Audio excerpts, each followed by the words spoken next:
Dalam suatu zaman yang kelam, tersembunyi di negeri timur yang penuh misteri, terdapat ramalan-ramalan kuno yang menyoroti masa akhir zaman. Ramalan-ramalan ini terkait dengan kejayaan yang akan diraih oleh sebuah negeri yang disebut Nusantara. Negeri ini memiliki ikatan dengan sosok yang sangat dihormati, yaitu Ali bin Abi Thalib, yang mendengarkan wahyu mengenai akhir zaman dari Rasulullah. Namun, ramalan-ramalan ini tidak hanya memunculkan rasa ingin tahu, tetapi juga ketakutan dalam benak banyak orang. Menariknya, ramalan ini juga disebutkan dalam cerita para wali abdal, yang tersembunyi di dalam kitab-kitab terlarang.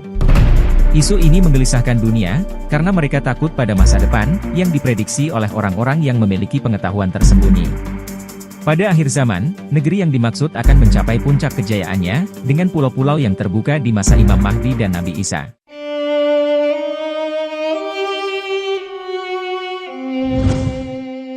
Sebuah kitab yang sangat berharga, yang dikaitkan dengan Ali bin Abi Thalib berjudul Al-Jifr Azam, telah mengungkapkan pernyataan-pernyataan Ali bin Abi Thalib mengenai akhir zaman, yang diterima beliau dari Rasulullah. Kitab tersebut merujuk pada keberadaan suatu negara, yang akan menjadi simbol kejayaan Islam di masa akhir zaman, yang disebut negeri Al-Yaban. Negara ini memiliki ciri-ciri berikut. 1. Mayoritas penduduknya, adalah orang-orang yang beriman kepada Allah dan Rasul-Nya. 2. Penduduknya berasal dari kelompok Ajam, yaitu orang-orang non-Arab. 3. Penduduknya terkenal baik, dan banyak yang mampu membaca Al-Quran. 4. Negara ini memiliki luas tanah yang sangat besar, dan menjadi tempat hijrah bagi banyak orang. 5. Di negara ini terdapat ratusan pulau, dan keturunan Rasulullah, yaitu para Habib dan Sayyid tinggal di sana. 6. Banyak gunung yang menjulang tinggi melindungi negara ini, dan sering terjadi gempa di sana. 7. Negara ini menjalin hubungan luar negeri dengan negara-negara di sekitarnya, seperti negeri Cina di timur jauh, dan negeri yang berada di belakang Laut Kuning, yang memiliki nama yang mirip dengan nama raja mereka di masa lalu, yaitu Koryo, yang maksudnya negeri Korea. 8. Pada akhir zaman, negara ini akan mencapai puncak kejayaannya, di mana semua pulau yang dimilikinya akan terbuka, saat masa Imam Mahdi dan Nabi Isa. Negeri yang memenuhi kedelapan ciri-ciri tersebut, disebut sebagai Al-Yaban dalam kitab Al-Jifr Azam, yang diterjemahkan secara keliru sebagai negeri Jepang dalam bahasa Indonesia. Namun jika kita melihat dengan seksama ciri-ciri tersebut, jelas terlihat, bahwa ciri-ciri tersebut sebenarnya mengacu pada Indonesia, bukan Jepang. Lalu, mengapa kata Al-Yaban dalam kitab Al-Jifr Azam tersebut diterjemahkan sebagai negeri Jepang? Jawabannya adalah, karena kata Al-Yaban merupakan pelafalan dalam bahasa Arab dari kata Al-Yavan, sebagaimana nama Suarnadvipa, nama Pulau Sumatera dalam bahasa Sanskerta, yang diucapkan dalam bahasa Arab sebagai Suarandip. Juga tidaklah kebetulan, bahwa dalam peta kuno Pulau Jawa versi Belanda, terdapat daerah yang disebut Japan, yang mirip dengan Jepang. Dr. Menachem Ali dalam bukunya berjudul Aryo-Semitic Philology, The Semitization of Vedas and Sanskrit Element in Hebrew and Abrahamic Text menjelaskan, bahwa kata Yavan, merupakan istilah yang diadopsi dari bahasa Vedic Sanskrit, yang berasal dari kosakata Yavan-Vipam, dan kemudian mengalami proses transliterasi menjadi Jawa Dwipa, yang artinya Pulau Jawa. Dengan demikian kita dapat memahami, bahwa negeri Al-Yaban, yang merupakan pelafalan dari kata Al-Yavan dalam lisan orang Arab yang disebutkan oleh Ali bin Abi Thalib dalam kitabnya yang berjudul Al-Jifr Azam sebagai negeri di timur yang akan mengalami kejayaannya di akhir zaman, merujuk kepada negeri Nusantara, dengan Pulau Jawa sebagai bagian darinya. Dalam buku berjudul Java Past and Present, A Description of the Most Beautiful Country oleh Donald McLean Campbell 1915 disebutkan, bahwa Javana atau Yavana, atau seringkali hanya disebut sebagai Java, merujuk tidak hanya pada Pulau Sumatera, tetapi juga sebagian Pulau Borneo Kalimantan dan semenanjung Malaysia, serta mencakup seluruh kepulauan Indochina. Dengan demikian, Yavana atau Yavan atau Al-Yavan, sesungguhnya merujuk kepada wilayah Nusantara yang mencakup Pulau Jawa, Pulau Sumatera, Pulau Kalimantan, semenanjung Malaysia, dan seluruh wilayah Indochina. Wilayah Nusantara ini, pada masa penyebaran Islam oleh Syekh Jumadil Kubro kakek Sunan Ampel, Syekh Maulana Ishak ayahanda Sunan Giri, dan Sunan Ampel ayahanda Sunan Bonang sebagai generasi pertama Wali Songo, disebut sebagai Jawi. Jawi, merujuk kepada wilayah Nusantara yang mencakup Malaka, Pasai, dan Ampel Denta. Kemudian pada masa Sunan Bonang, Sunan Kalijaga, dan Sunan Giri, teritori Jawi meluas hingga mencakup Aceh, Minangkabau, Palembang, Banjar, Lombok, Timor, Makassar, hingga Ambon. Keseluruhan wilayah penyebaran Islam oleh Sunan Giri dan murid-muridnya ini, kemudian disebut sebagai Jawi. Penyebutan Yavana atau Yavan atau Al-Yavan sebagai wilayah teritori Nusantara yang mencakup Pulau Jawa, Pulau Sumatera, Pulau Kalimantan, Semenanjung Malaysia, dan seluruh wilayah Indochina dengan sebutan Jawi oleh Wali Songo ini, tentunya bukan tanpa dasar. Dalam buku Histories of the Cultivate of Vegetables, Comprising their Botanical, Medical, Edible, and Chemical yang ditulis oleh Henry Phillips pada tahun 1822 menyebutkan, dalam literatur kuno yang berasal dari tahun 595 sebelum Masehi, disebutkan bahwa calamus, sejenis bambu yang diperjualbelikan di pasar barat, berasal dari India Timur Indonesia sekarang, dan atau juga disebut sebagai Javan. Javan adalah cucu dari Nabi Nuh, atau orang-orang barat menyebutnya Java, atau sekarang kita menyebutnya sebagai Pulau Jawa atau Pulau Java. Dalam bahasa Sanskerta disebut Yavana atau Yawana, sebagaimana disebutkan oleh Nabi Ezekiel pada tahun 595 sebelum Masehi, dan juga pada era Alexander Agung. Kembali melihat dalam buku Java Past and Present oleh Donald McLean Campbell disebutkan, bahwa pemerintahan, ilmu pengetahuan, dan seni, berbicara secara luas tentang Japhetic, dan hanya tentang Japhetic saja. Hal ini menjadi alasan yang menjelaskan, bahwa penduduk awal Pulau Jawa atau Pulau Java, saya ulangi, adalah ras asli yang muncul dari keempat putra Japhet, dan suku atau masyarakat pulau itu disebut dengan memakai nama putranya. Ras Jawa atau ras Javan ini, selain menyebar ke Hindia Timur, Kamboja, Siam, juga ditemukan di Suriah dan Yunani. Jadi dari penjelasan ini dapat dipahami, bahwa Yavan atau Yavana itu berasal dari nama cucu Nabi Nuh yang bernama Javan bin Japhet, yang kemudian menjadi penduduk awal atau ras asli Pulau Jawa, yang dalam bahasa Sanskerta disebut sebagai Yavatipam atau Yawadwipa. Lantas bagaimana ceritanya, Yavan atau Yavana yang berasal dari nama cucu Nabi Nuh yang bernama Javan bisa dikaitkan oleh para wali songo menjadi Jawi, sementara dalam penjelasan ini hanya disebutkan bahwa Javan adalah penduduk awal atau ras asli Pulau Jawa, tanpa embel-embel kata Jawi? Jawabannya ada dalam teks Masoret Perjanjian Lama berbahasa Ibrani berikut ini. Inilah keturunan Shemham dan Japhet, anak-anak Nuh. Setelah air bah itu, lahirlah anak-anak lelaki bagi mereka. Sedangkan keturunan Japhet adalah Gomer, Magog, Madai, Javan, Tubal, Meseh, dan Tiras. Inilah kepulauan Gowi dari keturunan Japhet, yang masing-masing terbagi menurut tanah mereka, menurut bahasa mereka, dan menurut kaum mereka. Teks Masoret Perjanjian Lama ini menyebutkan, bahwa keturunan Japhet bin Nuh, termasuk Javan, adalah penduduk awal kepulauan Gowi. Nah, kata Gowi di sini, ternyata dalam bahasa Ibrani akan dibaca sebagai Jawi atau Jawi.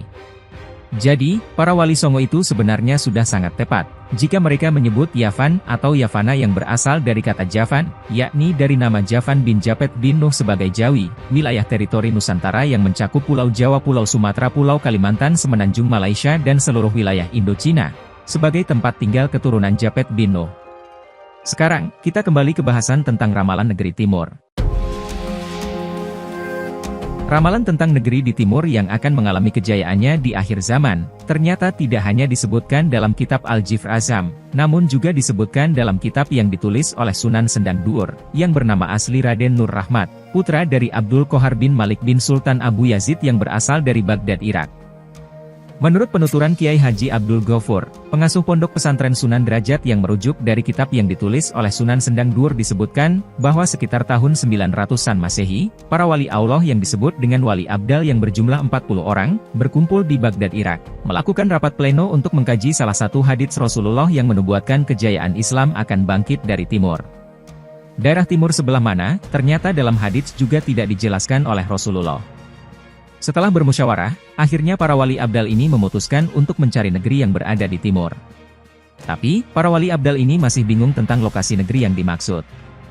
Namun, salah satu wali abdal berucap, bahwa Rasulullah pernah bersabda, bahwa ciri penduduk negeri itu ada dua, yakni pertama memiliki ciri-ciri fisik yang berada di tengah-tengah, dan yang kedua, penduduknya memiliki tingkah laku yang baik.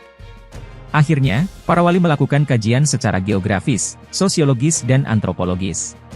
Maka dicarilah suatu daerah yang secara geografis strategis dan subur, secara sosiologis memiliki peradaban, akhlak dan kebudayaan yang baik, serta secara antropologis berperawakan sedang, tidak pendek dan juga tidak terlalu tinggi, kulitnya tidak hitam dan juga tidak terlalu putih, rambutnya tidak keriting dan juga tidak terlalu kaku, matanya tidak sipit dan juga tidak terlalu lebar. Berdasarkan parameter tersebut, maka dipilihlah negeri Nusantara, sebagai negeri yang berada di timur yang perlu digarap para wali abdal, guna menyongsong kebangkitan Islam dari timur. Apa yang disampaikan oleh Kiai Haji Abdul Ghafur yang merujuk dari kitab yang ditulis oleh Sunan Sendang Dur ini, memiliki konteks yang serupa dengan apa yang pernah disampaikan Kiai Haji Asad Syamsul Arifin dalam salah satu ceramahnya pada tahun 1980-an sebagai berikut. Dalam pertemuan para ulama di kawasan Surabaya sekitar tahun 1925, seorang ulama menyampaikan bahwa ia menemukan sebuah teks sejarah yang ditulis oleh Kanjeng Sunan Ampel. Disebutkan, ketika Sunan Ampel sedang belajar dengan paman saya di Madinah, beliau pernah bermimpi bertemu dengan Rasulullah yang berkata, Islam Ahlus Sunnah wal Jamaah ini haruslah hijrah ke Indonesia, karena di tempat asalnya tidak lagi mampu melaksanakan syariat Islam Ahlus Sunnah wal Jamaah. Bawalah Islam ini ke Indonesia. Dan yang menarik adalah, bahwa ramalan tentang negeri di timur ini, ternyata tidak hanya terdapat dalam kitab Al-Jifr Azham dan kitab yang ditulis oleh Sunan Sendang Dur, tetapi juga disebutkan dalam kitab Veda Bhavisya Purana, terutama dalam bagian Pratisara Parwa, yang berisi berbagai ramalan mengenai masa depan hingga akhir zaman.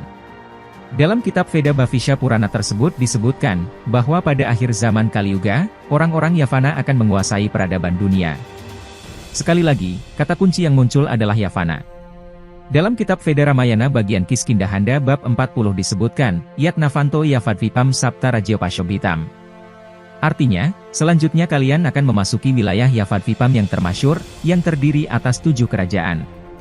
Kitab Veda Ramayana bagian Kiskindahanda mencatat, bahwa pada zaman Tetrayuga atau 900.000 tahun yang lalu, telah berdiri 7 kerajaan megah di Pulau Jawa, yang kemudian dimaknai sebagai teritori wilayah Nusantara yang terdiri atas 7 pulau utama, yakni Yavadvipa, Karadvipa, Hiranyadvipa, Malayadvipa, Varunadvipa, Varahdvipa, dan Suladvipa. Sementara kitab Veda Mahabharata 6604 yang ditulis pada 5000 tahun yang lalu, menyebutkan teritori wilayah Nusantara yang terdiri atas 7 pulau utama, yaitu Jambudvipa, Lakshadvipa, Shalmalidvipa, Kusadvipa, Krauncadvipa, Shakadvipa, dan Puskaradvipa.